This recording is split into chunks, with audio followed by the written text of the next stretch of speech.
हाय, आपके साथ मैं हूँ Surabhi Sharma. India TV YouTube channel subscribe करिए, बेल आइकन दबाएं। आसमान से गिरे खजूर में अटके। हम बात कर रहे हैं पंजाब के मुख्यमंत्री कैप्टन अमरिंदर सिंह की। दिल्ली में 4 दिन से सुलग रही बगावत की आग अभी ठंडी भी नहीं पड़ी थी कि उन्हें कोरोना की दूसरी लहर ने लपेट लिया। पंजाब सरकार पर मुफ्त की वैक्सीन प्राइवेट हाथों में बेचने का इल्जाम है।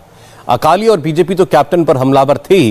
थोड़ी देर पहले पंजाब के कांग्रेस सांसद प्रताप सिंह बाजवा ने भी चिट्ठी लिखकर कैप्टन की मुसीबत बढ़ा दी। कैप्टन रकाबगंज के वॉर रूम में तो बच गए, लेकिन वैक्सीन के रिएक्शन में फंस गए लगते हैं।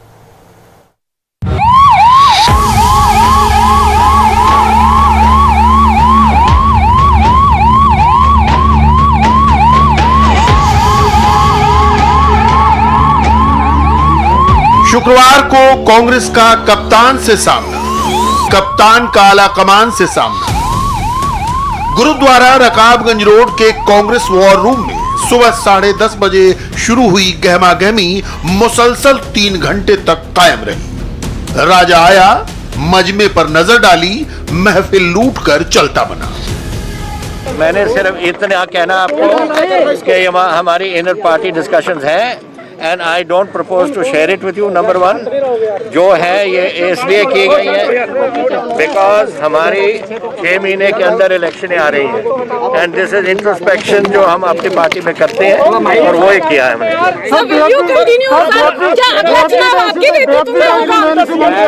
मैं कोई इशू नहीं। कैप्टन ने मीडिया से सिर्फ इतना कहा कि चुनावों की तैयारी के लिए मीटिंग बुलाई गई थी। मीटिंग में अंदर क्या डिस्कस हुआ ये जानकारी वो मीडिया से साझा करते भी नहीं। मगर बीते 4 दिन से जो कैप्टन अमरिंदर वर्सेज नवजोत सिद्धू का सियासी गुबार बना हुआ था, वो कैप्टन की गुजरती गाड़ियों के सायरन की आवाज के साथ गुम हो गया। साफ हो गया कि पंजाब में 80 साल के अमरिंदर अभी हैं और आगे भी बने रहेंगे। पार्टी में थोड़ा बहुत असंतोष हो सकता है, मगर वो अमरिंदर के खिलाफ ही है, किसी और के पक्ष में नहीं। कैप्टन अमरिंदर सिंह के अंदाज को देखकर लग रहा था कि मानो उन्होंने दिल्ली फतेह कर ली हो। कैप्टन के खिलाफ बगावत का पर्दा वक्त से पहले ही गिर गया। दरअसल कांग्रेस पार्टी भी जानती है कि क्राइसिस के समय में कैप्टन के साथ कोई भी रिस्क लेना ठीक नहीं रहेगा।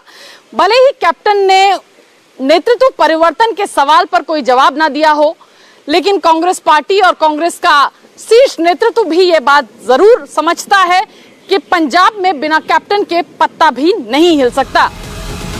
मीटिंग कहें या प्रेजेंटेशन, 3 घंटे की इस कवायद का आउटकम क्या रहा, यह जानना दिलचस्प है। आला कमान और कैप्टन दोनों 3 मसलों पर सहमत नजर आए। पंजाब की प्रदेश कांग्रेस कमेटी में बदलाव होगा। 10 महीने से अध्यक्ष सुनील जाखड़ इस्तीफा देकर बैठे हैं। उनकी जगह नया प्रदेश अध्यक्ष चुना जाएगा। प्रदेश कांग्रेस प्रभारी हरीश रावत हट सकते हैं। उनके राज्य में चुनाव है, इसलिए किसी अन्य राज्य के नेता को जिम्मेदारी दी जाएगी। दलित नेता को कैबिनेट में जगह दी जाएगी। पंजाब में 32% दलित हैं, जिन पर सब चारा डाल रहे हैं। आम आदमी पार्टी डिप्टी सीएम दलित बनाने का वादा कर चुकी है। बीजेपी तो सीधे दलित सीएम बनाने का दावा कर रही है। दबाव काफी है, इसलिए कैप्टन किसी दलित को डिप्टी सीएम बना सकते हैं, मगर कैप्टन एक से ज्यादा डिप्टी सीएम बनाना चाहते हैं। ग्रंथ साहब की बेअदबी केस में तेजी आएगी। मामला अदालत में है, इसलिए सरकार के हाथ बंधे हैं। 2017 में कांग्रेस का वादा था दोषियों पर कार्रवाई होगी। सवाल सिख सेंटिमेंट का है, इसलिए पार्टी चुनाव से पहले एक्शन में दिखना चाहती है। इस मामले में लीगल और एडमिनिस्ट्रेटिव दोनों तरह की मोर्चाबंदी होगी। मल्लिकार्जुन खड़गे कमेटी 8 जून के बाद अपनी रिपोर्ट हाईकमान के आगे टेबल करेगी। फिलहाल रिपोर्ट में पंजाब के विधायकों और सीएम कैप्टन अमरिंदर दोनों से मिला इनपुट शामिल कर लिया गया है। तो जो भी बातें हमें 2-3 दिन में मिली थी, वो हमने विस्तार से उनसे बात की, तो उन्होंने उसकी अपनी सफाई दे दी, अपना एक्सप्लेनेशन दे दिया। जो मुख्यमंत्री हैं वो ये तमाम इश्यूज को कैसे एड्रेस करेंगे, आज उन्होंने कमेटी को बताया क्या?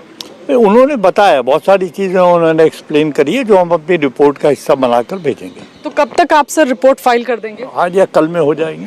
नवजोत सिंह सिद्धू क्योंकि काफ़ी मुखर रहे, पब्लिक प्लेटफॉर्म्स पर भी कैप्टन अमरिंदर सिंह सरकार की उन्होंने क्रिटिसिज्म किया कि तमाम कैंपेनिंग के दौरान जो मुद्दे कांग्रेस ने उठाए थे वो वायदे पूरे नहीं किए गए। आपको नहीं लगता कि ये इनडिसिप्लिन था, और क्या इसको भी एड्रेस करेगी कमेटी? अब कई बार आदमी इमोशनल तौर पर होकर कुछ चीज़ों को कह देता है। अब जो बात उन्होंने कही वो भी है रिपोर्ट में, जो उसका जवाब है वो भी है रिपोर्ट में। मतलब कोई क्राइसिस, कोई नेतृत्व परिवर्तन जैसी कोई रिकमेंडेशन इस कमेटी की रिपोर्ट में? कोई क्राइसिस नहीं है, इतना मैं कह सकता हूँ। चलिए, बहुत बहुत शुक्रिया हमसे बातचीत के लिए। तो जेपी अग्रवाल साहब साफ तौर पर कह रहे हैं कि कोई क्राइसिस नहीं है कांग्रेस पार्टी में। चुनाव से पहले यह सारा विवाद नवजोत सिंह सिद्धू की नाराजगी से शुरू हुआ था। सिद्धू शुरू से खुद को कैप्टन के उत्तराधिकारी के तौर पर देख रहे थे। कैप्टन ने सिद्धू को डिप्टी सीएम नहीं बनाया, तब से वो असंतुष्ट है। उन्हीं के समर्थकों से राहुल गांधी की बातचीत के बाद फीडबैक के लिए दिल्ली में ये कवायद शुरू हुई, मगर पार्टी आलाकमान को भी एहसास है कि इससे पार्टी को परसेप्शन लॉस हुआ। चूंकि सिद्धू के पीछे गांधी परिवार ही माना जाता है, इसलिए परिवार की ओर से कैप्टन के जख्मों पर मरहम लगाने की कोशिश लगातार हो रही है। 4 दिन के मैराथन मंथन के बाद कांग्रेस को पता चल गया है पंजाब में कैप्टन के कद का दूसरा नेता नहीं। कैप्टन का करिश्मा ही चुनाव जिताएगा, अंत में 80 साल का अनुभव ही काम आएगा। बहरहाल कांग्रेस ने भले ही दिल्ली में अपनी क्राइसिस कुछ वक्त के लिए सुलझा ली हो, मगर पंजाब में उसकी क्राइसिस खराब कोविड मैनेजमेंट के चलते बढ़ने वाली है। सरकारी और मुफ्त की वैक्सीन प्राइवेट कंपनियों को बेचने का फैसला सरकार पर भारी पड़ रहा है। बीजेपी ने कांग्रेस के कोरोना कांड की एक पूरी चार्जशीट तैयार की है। इस 10 पॉइंट चार्जशीट पर एक नजर डालिए। अंतर कलह से जूझती कांग्रेस सरकार कोरोना मैनेजमेंट में नाकाम है। पंजाब में कोरोना मृत्यु दर नेशनल एवरेज से दूनी 2.55% है। कोरोना मृत्यु दर में पंजाब के 12 जिले देश के टॉप 20 में हैं। कोवैक्सीन की 80,000 वायल प्राइवेट कंपनियों को बेची गई। जनता फ्री मिलने वाली वैक्सीन महंगी कीमत पर खरीद रही है। कोरोना संकट में सीएम दिल्ली में सियासी मसला सुलझा रहे हैं। सीएम कोविड मैनेजमेंट की बजाय बागियों को पार्टी में ला रहे हैं। कोरोना की दूसरी लहर में किसान आंदोलन नहीं रोका गया। सरकार काम करने की बजाय केंद्र पर झूठे आरोप लगा रही है। पीएम केयर से भेजे वेंटिलेटर का इस्तेमाल नहीं किया गया। हालांकि पंजाब में बीजेपी का स्टेक बड़ा नहीं है, मगर पार्टी पूरी तरह आक्रामक रहना चाहती है। प्राइवेट कंपनियों को वैक्सीन बेचे जाने को उसने बड़ा मुद्दा बना लिया है। मैं समझता हूं कि सबसे इस समय जो महत्वपूर्ण चीज है, उनको जांच करनी चाहिए कि ये order in the first instance pass कैसे हुआ। ये कैसे हो सकता है कि एक स्टेट गवर्नमेंट सेंट्रल गवर्नमेंट से एक वैक्सीन जिसके बारे कांग्रेस पार्टी इतना हल्ला मचाते आई है, वो उन्होंने 400 रुपए की लेके उदाहरण के तौर और 1000 रुपए की उसको किसी प्राइवेट हॉस्पिटल को बेच दी। पहले तो सवाल ये उठता है, ये कैसे हो सकता है?